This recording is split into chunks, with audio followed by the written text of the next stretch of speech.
Am I the asshole for calling the police after my mom abandoned my siblings at my doorpost moving out? When I became 20, I left my parents' house because it was intolerable. My name is Ethan, and I am currently 22 years old. They acted as though everything I owned belonged to them as well, frequently gave preference to my younger siblings, and utilized me as unpaid labor. When I moved out, my father, Mark, told me to remain away and not let the door hit me on my way out. I had been working at the same full-time job for almost 4 years, and I rented the tiniest and most economical apartment I could locate. Not even a month had passed when my parents, Mark and Emily, began phoning me to beg me to come back because someone else needed to look after my brothers. I said no, enjoying my newfound independence. Eventually, my father insisted that family should come before personal independence and made me move back and pay them rent. I responded that for once, I was living for me and that my life mattered too. We didn't talk for months after he said, "Let's see how long you last without us." I'm not sure what he was expecting, but I got along just fine without him. My family and I gradually began to patch things up once they came to terms with the fact that I wasn't going to return on my knees. They clearly found it difficult to accept that I now controlled the situation rather than them. Even though the two closest to me were in their late teens, they nevertheless pleaded with me from time to watch my youngest siblings. Since they had always thrown the babysitting load on me, my parents' refusal to take on the responsibility seemed hypocritical. They gaslighted me when I brought this up, and then they once more were silent for months. In the end, it was them who returned to seek my assistance. I recently purchased a used gaming console, but I was only able to afford the single game that was included. My mother requested me to keep my two youngest siblings for a bit one Saturday. I was left alone with them in my tiny apartment all day after she essentially pushed them inside and walked off. I contacted my mom and insisted that she come grab the kids, which is why she didn't come back until after 10 o'clock. She didn't like that I interrupted her enjoyment. I warned her that I would no longer watch my siblings all day unless she paid me, and that if she left them outdoors the next time, I would call the police and wouldn't even open the door. I discovered my gaming console was gone the following morning. I thought one of my siblings had taken it, so I contacted my parents. My mom said it could wait as my youngest sibling was playing on it and she didn't have the heart to take it away, even though I stated I would come over right soon to retrieve it. I claimed that it had been stolen without my consent and that I would be picking it up. As fast as I could, I rode my bike to their house. My sibling was crying when I got there since they were missing the charger and the console's battery had died. When I asked for it back, my father took it and told I could have it back if I helped out more with my siblings. I wasn't bluffing when I informed him that I would call the cops if he wanted to play that game. He refused to back down until I began making phone calls. My mother shouted, "Hold on." I swiftly reclaimed the console from my father. She claimed it wasn't worth having the cops come on them, but he called her a traitor and insisted she give it back to him rather than to me. I assured them before I left that I would not think twice about calling the police if this occurred again. They could purchase their own gaming console if they truly wanted one for my siblings. My father, Mark, screamed that I couldn't treat him in such a disrespectful manner. I retorted that I'm an adult, but he's never bothered to treat me with any respect, and I'd had enough. He then yelled at me to turn around and face him as I left. At the moment, they are once again silent. I once received a text from my mom, Emily, pleading with me to continue watching my siblings. Since I wasn't doing it for free anymore, especially after they stole from me and attempted to prevent me from reclaiming my property, I told her that if she really wanted me to babysit, she could pay me, but I would only accept the money up front. I am not their property. They can either adjust or become disoriented since I am an adult with a place of my own and a life of my own. Since that text exchange more than a week ago, none of them have gotten in touch with me, which is okay. They are capable of handling their own mess. Update. It's unbelievable that I completely forgot about this account for almost a year, but I happened to stumble upon my original post when browsing Reddit videos online. I've returned to provide an update after realizing that I completely neglected to do so. Toward the end, there will be some light fighting and police intervention. I thought I'd bring it up even though I'm not sure if that counts as a trigger warning. I recently wrote about my parents' refusal to return my gaming console after one of my siblings stole it, as some of you may be aware.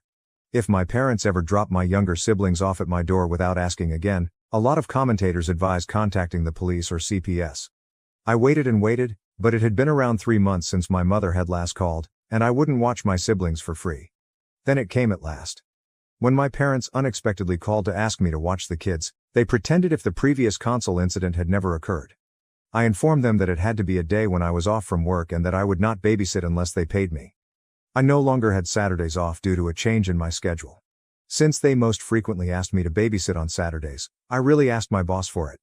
Additionally, it was more cost-effective for me to take on an additional shift. As usual, my dad became enraged and told me to man up and lend a hand.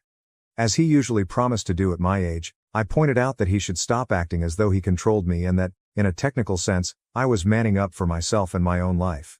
However, he dumped a lot of his duties on me and worked on Saturdays so he could forget about them. I was finished with their demands, as far as I was concerned. My mother grabbed the phone away from him after he began screaming into it. Since Sunday is my sole day off, I stated that I could only watch on Sundays and that I would only do so if I was paid $40 and my siblings' lunches, dinners, and snacks were prepared in advance. Since feeding them isn't my responsibility, I wasn't going to waste my money on it. I also made it plain that I would call the police to retrieve anything that was taken from me, such as my console the previous time it was stolen. To make it easy for the authorities to verify that it is mine, I kept the receipt from the time I purchased it and wrote down the serial numbers. My mother became enraged and began to curse like a sailor who had just lost a tooth. Before she discovered I wasn't answering and began insisting I say anything, I let her vent while essentially ignoring the phone. My demands were Sundays only, $40, and prepackaged food, or else they could forget about it, I said to her and my father. On the other end of the line, there was a moment of astonished quiet. My mother then blasted me once again, claiming that my younger siblings, who are 13 and 16 years old, had to take over for me because I was no longer there and they needed a vacation. "Oh, like how you guys gave me breaks?" I asked, laughing. As never before. My mother attempted to claim that because I was the eldest child, things were different. I explained to her that it wasn't different at all. I had lost out on a lot of my youth because they had parentified me. It is hypocritical of them to pretend as though I should take over again now that I am living on my own without them. The two teens living with them are capable of doing anything I used to do. My mother went into victim mode and said that my adolescent siblings were disobedient and unheard. Since I was too busy living my life, I informed her that their issues weren't mine and that they needed to find another daycare provider. My father returned to the phone and began to scream at me once more. He was simply blowing hot air and not actually saying anything, so I just laughed at him. My mother retrieved the phone and begged me again. I restated, $50, prepared food, Sundays only, and I would not think twice about calling the police if I received threats or had any of my belongings stolen. My parents began arguing loudly at one another about what to do, so I told them to figure it out and get back to me later. I hung up after that. For a time, radio silence returned. A few weeks later, I was getting ready for work on a Saturday morning when I heard a loud, quick knock at my door, the kind where you can tell they're using both hands. I've heard my mom knocking for years to let me know she was there, so I'm familiar with the sound. What sounded like someone rushing noisily along the hallway after the banging. Hearing my two youngest siblings arguing and tapping on the door themselves, I listened through the door. My mom had just run off, leaving them outside the door. I had a straightforward strategy for this because of all the warnings I received after my last post. I simply rolled down my window, got out, and left. I can easily climb out of the window by just ripping the screen out of my ground-level apartment. I contacted my neighbor, a kind elderly woman who enjoys having children, who lives a few doors down, and gave her the scoop. She has long been aware of my predicament with my narcissistic parents, and she phoned the police so I could inform them that two children were left in the hallway after their mother beat on a door and fled. Let's just say that my siblings were picked up by the cops. Later, I got a call from my parents, who were very upset. I asked them what they were so upset about, acting as though I had no idea. When I inquired if my mother had simply left my two youngest siblings at my door without anyone answering, she completely acknowledged that she had left them there for me to watch before running away. She explained that I was already out because I had to work on Saturdays. After a few moments of silence, my mother screamed, "How in the world was I meant to know that?" I retorted that she was solely to blame and that she had practically left her children at my door, hoping that I might have been home on a day that I had previously informed her I worked on multiple occasions. By forcing me to watch them, she was attempting to make me miss a shift. She began offering justifications, but I told her that what she had done was unacceptable and immature. I waited for her to stop weeping for a while before asking if she was finished. She reverted to her hostile demeanor and kept shouting. She shouted that she was being charged with child abandonment by the police. She left the children in the hallway, so I replied that wasn't really my fault. Then I said that if I had been at home and she had refused to come back for the kids, I would have called the police on her too because I had already informed them that I now worked on Saturdays and I didn't want to be forced to babysit anymore. She continued to argue pointlessly for the remainder of the call, which didn't really accomplish anything. In the end, my mom just received a fine and a slap on the wrist because she persuaded the police that she genuinely believed I was home. At least that's what my next sibling claimed when he contacted me. The fact that she had to pay a fine should make her reconsider leaving children at my door and fleeing again, but I'm not sure how much it was. Since my dad was at work and said he didn't know she was going to leave my brothers at my door, he wasn't charged. He was reportedly furious with my mother for doing it. I couldn't stop laughing at this pot and kettle scenario. However, I suppose I must give my old guy credit because he had never done what my mother did. In any case, my mom now has a police record, which is, in my opinion, a first strike in the eyes of the law. Thanksgiving was the turning point after that. I was completely anticipating my parents' invitation to be a trap of some sort. It was too. My dad pretended to be in control while he sat at the table smoking a cigarette during supper. He said, enough was enough, and that he was ending this farce after having my mom sit me down. He informed me that they had no more time for themselves and that the fine my mom had to pay had a significant negative financial impact, so I needed to return home, help with the bills and mortgage, and help raise my siblings. Regardless of how much he tried to command me, I just answered no, and I continued to do so. Even though he's a big man, he became so enraged that he actually attacked me. Fortunately, I'm not either, having acquired some amateur fighting techniques and been going to the gym for months. When he came at me, I kicked him quickly in the balls because I was wearing steel-toed boots too, and then I struck him hard enough in the face that he fell to the ground in an instant. He landed with a loud thud and clutched his groin, vomiting from the pain. I then informed my parents that I could easily prove he attacked me first because I had my phone filming in my pocket the entire time. I complied with my dad's order to leave his house and never return, but not before stealing a turkey leg from the plate and riding home to eat it. The only people who have phoned or contacted me since are my siblings. I marched out like a boss, they claimed, and now dad's poor balls are the subject of constant jokes in the house. I was invited to return for other holidays after spending Christmas with a friend's family. Update: my parents blame me for losing the baby because my mom was pregnant. I now see why my parents attempted to have me return home for Thanksgiving. I have just learned that my mom was expecting her 6th kid. First of all, shortly after my last post, one of my siblings discovered my Reddit account and showed it to our parents. In response, my parents stormed into my apartment and yelled at me, accusing me of being a horrible parent and of arranging for my mom to be detained. Yes, they are. Standing in my doorway, I yelled at them for all they had done, including putting my siblings at my door on a day when they knew I was at work. In any case, that is poor parenting. I would have called the police on mom when she left the kids at my door, so it didn't really matter that I set them up, it wouldn't have mattered in the end. I replied that behavior alone confirms my belief that they are bad parents, and my dad appeared to be about to raise a fist in my direction. Then he said that if he tried to hit me, it would end the same way it happened the last time, and I didn't think my boots, yes, I was wearing them, could hit his balls again. When he remembered what I had done to him the last time, Dad appeared to wince and tense his legs together. In the end, he dragged my mother out by the hand and left. Before he left the corridor, he shouted back that since I was entirely to blame, he expected me to reimburse them for the fine they had to pay for child abandonment. I informed them that I owed them nothing and told them to fuck off. They remained silent in response. I received some extremely horrible news not long ago. After a terrible incident at home, where she tripped on damp porch stairs and fell face down in gravel, my mom, who was about 7 months pregnant, lost the baby. To be honest, when I saw her before that, I had no idea she had been pregnant. She's always been awkward and a little heavier than average, not fat, but just enough that it's hard to tell if she's pregnant or not.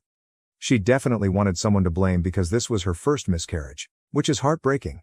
I destroyed the family by not assisting them and by costing them a lot of money, therefore in her opinion, someone had to be me. She was on crutches when she and Dad returned to my place to accuse me of being the cause. I didn't come home to help when they needed me, thus she lost the baby. I called them out on their attempts to blame me for something that wasn't my fault and their need for free childcare, which led to a quite heated debate. In any case, I assured them, it's not my fault that they became pregnant again when Mom was 45. Dad was too frugal to ever replace or repair the decaying old porch, so blame it on it. When I said that, my father put his hands on me once more and gave me a stinging right hook. I ultimately kicked his ass again after that. I've continued to train out at the gym, and I've gotten stronger since defeating him during Thanksgiving last year. There was no chance for him. My mother's yelling forced me to stop when I lost my temper and broke his nose and knocked out both of his front teeth. My father needed to be transferred to the hospital, so the police called and I was placed in handcuffs. Fortunately, My apartment complex's halls are equipped with CCTV, and I also had my phone camera recording behind me in my unit. When my parents knocked, I began to record. The video clearly demonstrated that I defended myself after my father hit me first.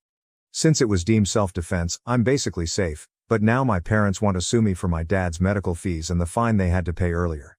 I defeated Dad, so he won't be able to go to work for a while. He has 2 lost teeth, a black eye, a broken nose, a neck brace, and who knows what else. He is also really upset that he had to shave off his beard. I suppose this makes him even more dead to me because I already thought he was pretty well dead before this. He no longer has the little authority he once believed he had as my father. Because of all the hard work I've put in over the past few months, I'm physically stronger than him and will soon be starting a new job that pays significantly more. I might be able to get a much better place to live after a few years of saving. When my oldest sibling became 19, they called to tell me that I was their hero for beating the living daylights out of Dad and that they were going to leave, just like me. However, my parents found out about my Reddit posts once my next sibling discovered them after hearing about them on YouTube. My mother apparently forced them to show her my post after overhearing them discussing it. They stated she broke items because she was angry.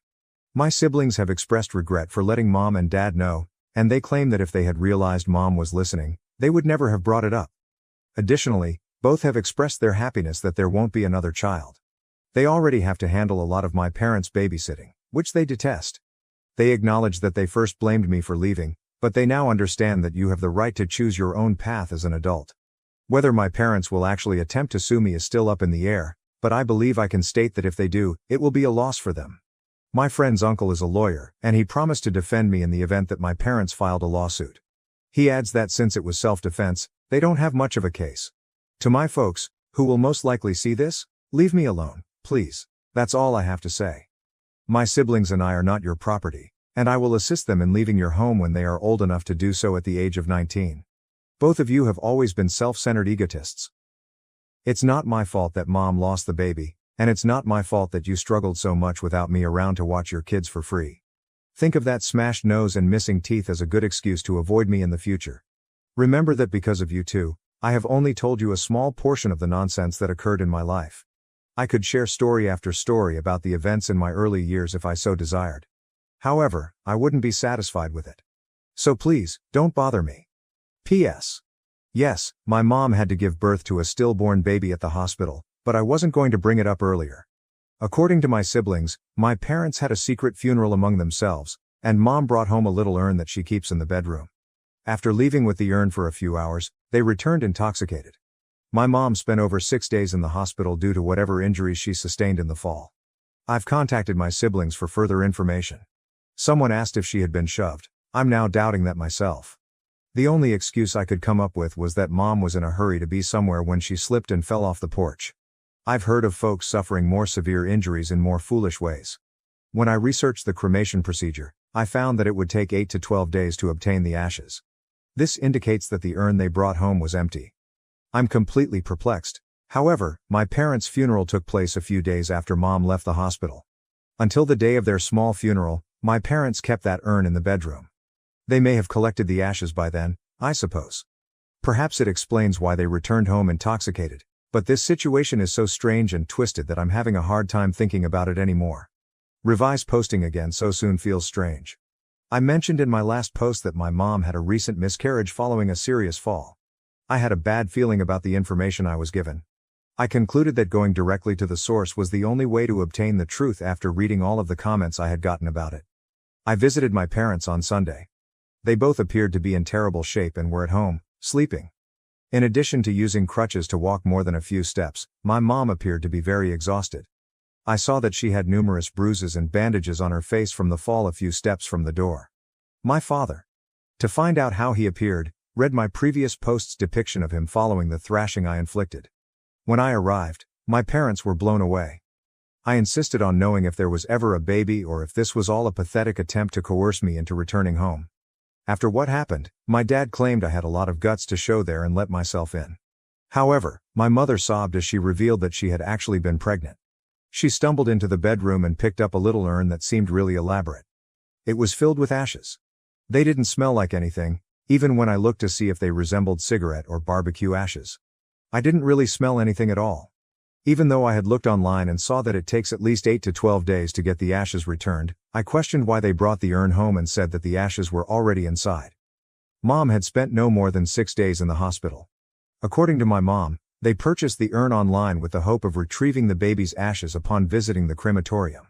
They simply waited till they could retrieve the ashes a few days later and then went out to get drunk because they were so distraught that they couldn't bring the kid home yet.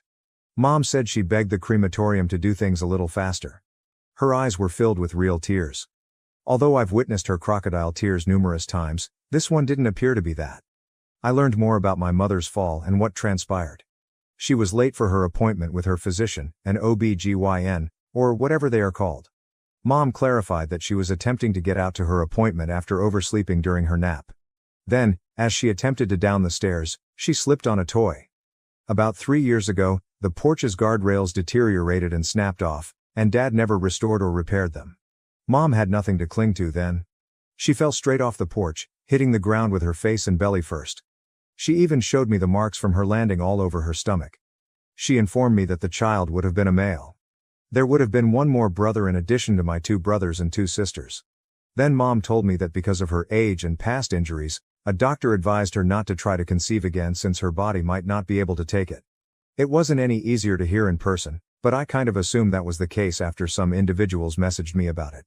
At last, I posed the crucial query: why did she hold me responsible? Mom began to add something along the lines of, the day they showed up at my apartment was just really, really bad. But Dad interrupted her. It's all my fault, he screamed. I would have been there to help if I had followed his advice and returned home for Thanksgiving, and now I'm responsible for the death of a baby. I screamed back at him, telling him that he was to blame since Mom might not have fallen if he had actually bothered to fix the fucking porch. Furthermore, not that it would have made a difference, he didn't even bother to inform me that Mom was expecting back at Thanksgiving. Instead of taking sides, my mother simply left the room in tears as we kept ranting at one another. My dad was so red that he looked like a lit match. He shouted for me to leave his house and waved his ancient hunting knife at me. He told me I was no longer his son as I was leaving.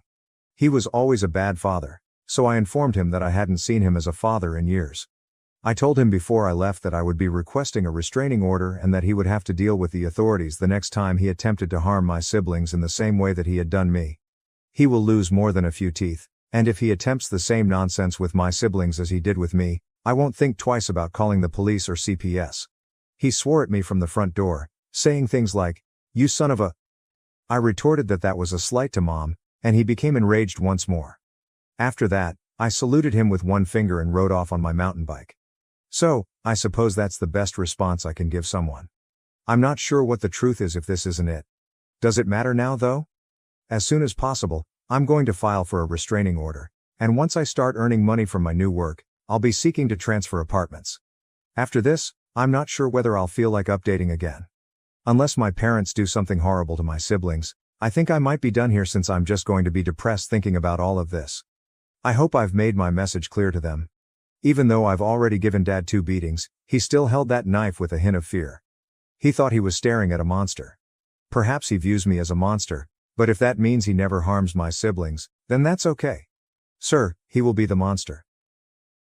Thank you for watching. If you haven't subscribed yet, please do so and hit the notification bell to stay updated with more shocking real-life stories happening around you.